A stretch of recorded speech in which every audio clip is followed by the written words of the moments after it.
Hello. आज हम देखने वाले हैं क्लास 10 का बहुत ही important question, chapter number first का बहुत ही इंपोर्टेंट क्वेश्चन। यहाँ से क्वेश्चन आपको मिल ही जाएगा, यहाँ से क्वेश्चन आपको मिल ही जाएगा। क्या पूर्णांकों के निम्नलिखित युग्मों के एचसीएफ और एलसीएम ज्ञात कीजिए। एलसीएम और एचसीएफ ज्ञात कीजिए तथा इसकी जांच कीजिए कि दो संख्याओं का गुणनफल बराबर एलसीएम इंटू एचसीएफ होता है। क्या दिया है? एलसीएम इंटू एचसीएफ होता है। दिख रहा है? एलसीएम इंटू एचसीएफ होता है। करना क्या है? 26 का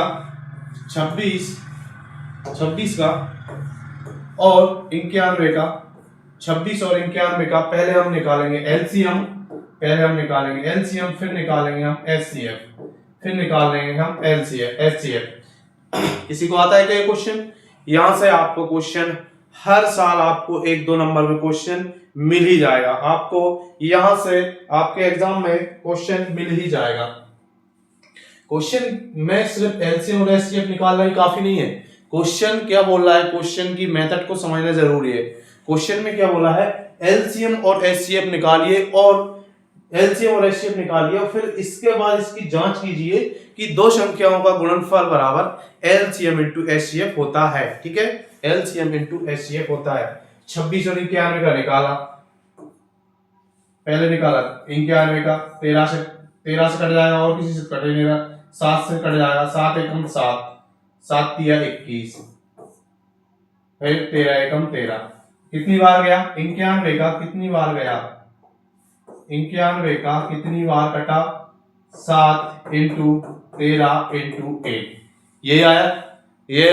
ठीक है, ठीक उसी तरह 26 का काटा तो 13 एकम 13, 13 दूनी 26, तो 2 एकम 2। ठीक उसी तरह 26 को काटा, 26 को तो क्या आ गया? 13 इंटू 2 इंटू 1, यही आ रहा है क्या?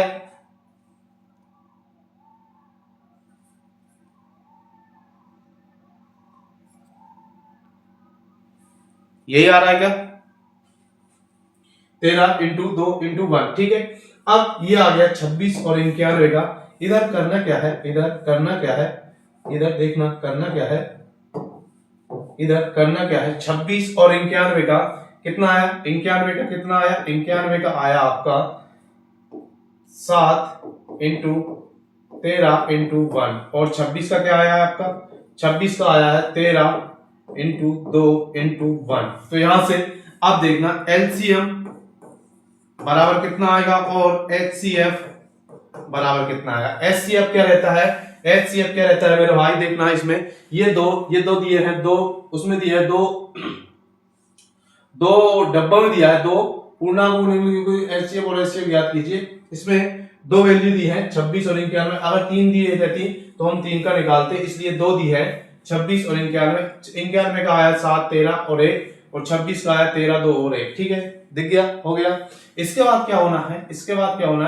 इसमें और इसमें दोनों में देखो क्या कॉमन आ रहा है। कॉमन मतलब एक ही चीज से कटा हुआ होना चाहिए। जैसे कि अगर 2 में ऊपर से कटा है तो नीचे भी 2 आना चाहिए। आया समझ में? 2 अगर ऊपर है तो नीचे वाले में भी आना चाहिए। अगर 3 होता तो 3 में भी 2 आना जरूरी है, तब वो एचसीएफ आपका हो जाता। एचसीएफ का फुल फॉर्म होता है हाईएस्ट कॉमन फैक्टर, मतलब कॉमन आना चाहिए। ये 2 टर्म दिए हैं इसलिए 2 का देखना है। अगर 3 दिए होते तो 3 का देखते। अगले क्वेश्चन में आपको 3 टर्म का बताया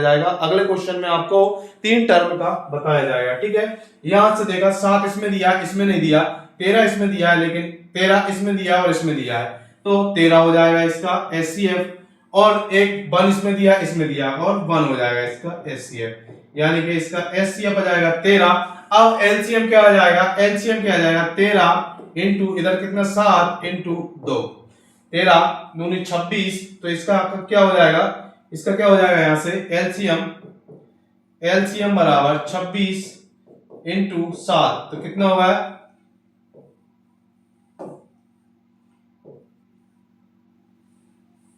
182। ये आ गया 182 आ गया, और ये आ गया 13। एलसीएम और एचसीएफ में आ गया। क्वेश्चन यहाँ पे कंप्लीट नहीं हुआ है। क्वेश्चन क्या बोला है? जांच कीजिए कि दो संख्याओं का गुणनफल बराबर एलसीएम इंटू एचसीएफ होता है। तो देखना इधर मेरा भाई क्या हो जाएगा, इधर देखना इधर क्या हो जाएगा, ये आ गया आपका, ये आ गया, ये हो गया, यहां तक समझ में आ गया। इसके बाद क्या होना है, इसके बाद क्या होना है, दो संख्याएं कौन कौन सी दी है, 26 इंटू 91 बराबर एलसीएम इंटू एचसीएफ। एलसीएम कितना आया 13 इंटू एचसीएफ क्या आया 182। 182 दोनों का गुणा करना, दोनों का गुणा करना, दोनों का जो भी गुणा आए दोनों का गुणा करना, या मान लो ये भी ए आया बराबर ये भी ए ही आएगा, ये भी ए ही आएगा, तो आपने क्वेश्चन सही किया है, अन्यथा आपका क्वेश्चन गलत हो जाएगा। ओके, वीडियो अगर अच्छी लगे तो लाइक करें, शेयर करें एंड सब्सक्राइब करें। Thank you.